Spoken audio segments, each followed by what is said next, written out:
Well, yeah, and you can't, because that's another question.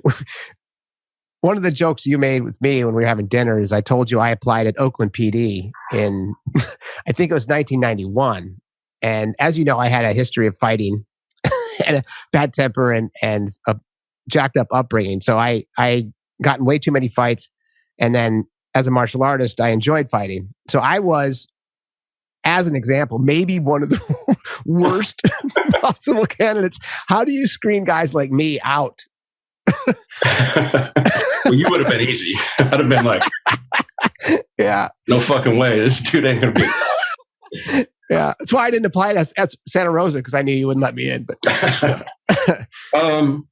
yeah. So how do we screen? So anytime that you want to work for the police department, you go through, just like any job, you go through a set of hurdles that you have to go through to, it's a process. It's an application.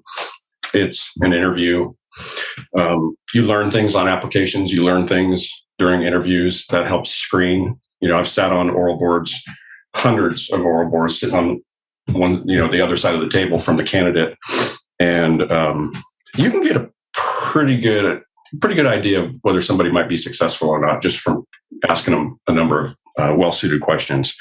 But what does that look like? What is the oral board? How many of you are sitting there in front of this candidate? It's for us. I can only speak to our department. It's generally three. Three people on one side. It could be a police officer, maybe a sergeant, a lieutenant. It could be a dispatcher. It depends on who. Is there any psych evaluation? Yeah, so I'll get to that in just a second. But the oral board, it's a set of standardized questions. Everybody gets asked the same questions. I'll give you an example. Let's say I have it's going to be a different interview for somebody who already has police experience than it would be for somebody who's what we would call entry level.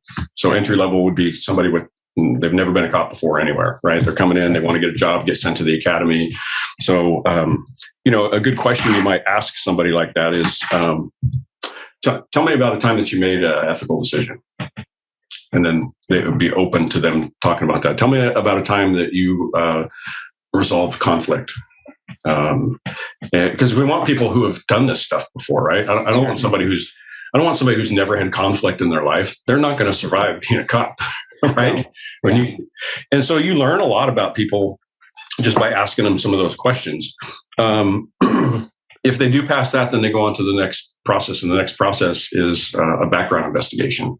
And you're going to get a form. It's probably electronic now. It's called a personal history statement. Okay. And you are going to list for us everybody that you know, all of your family, every job you've ever had, where you went to school, who your bosses were at those jobs. It's very detailed. And then the background investigator is going to go out and they're going to speak with all those people. So those people that you didn't write down, we're going to get their names from the people that you did write down, right? Because it's all interconnected. Of course, now social media is a big thing too, right? Because if you have a Facebook page, for example, I can go on look at your Facebook, see who all your friends are, and go, oh, maybe I'll go talk to that guy. Yeah. So it's just it's a way to look into, and of course, it's at your consent. You give us consent to go talk to these people. When you go talk to them, you hand them a piece of paper. It says, "Hey, Joey said that I can talk to you. Here's a piece of paper." Right. Waiving his rights to privacy or whatever. Okay. And so the background investigator will go talk to where you worked before, your next door neighbors. They'll walk down through your whole neighborhood, everybody that lives in your building, if you live in an apartment building, and they're going to talk to all those people. And at some point, if there's something that you're hiding, it's going to come out. It's going to come out. Okay. It's going to come out. And then if something did come out, then there's a discrepancy interview where you would talk to the person about it. But it's pretty comprehensive. Once you pass the background, then you would be, if it was acceptable, you would be given a conditional job offer. And the conditional job offer is conditional on you passing a psychological exam by a psychiatrist, a medical exam by a doctor, and a polygraph exam by a certified polygraph examiner. And if you pass all of those things, then you would be given the job offer.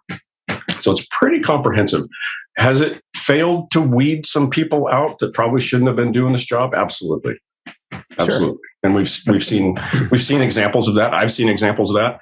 I would say that most most of the people in my experience, in my department, who were terminated, it was for things that the public wouldn't even know about. In other words, it wasn't a public event. It wasn't something that went viral on social media. We've had a couple examples of those here in Sonoma County, not necessarily with our department, but most of the people that I saw terminated was for darn good reason. They should have never been a cop. And frankly, you could see it coming.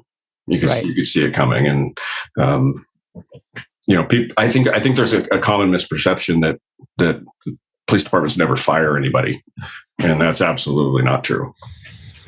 That was actually another discussion in that Vice interview with the 7 cops. They said the same thing, that there are people in power who have people in higher power that sometimes should be fired and are not, but most of the time they try to get the assholes out, because it really reflects poorly on the department. And depending on leadership, right, that's a big deal. And again, your department is, which I'm just learning, is very large. And I think a great example of a department that's, while it's underfunded, it's still funded to the point where you can do all of these things and you have all of these. It's functional, but not optimal. And I think you would probably see that same scenario in every department in California. I mean, there are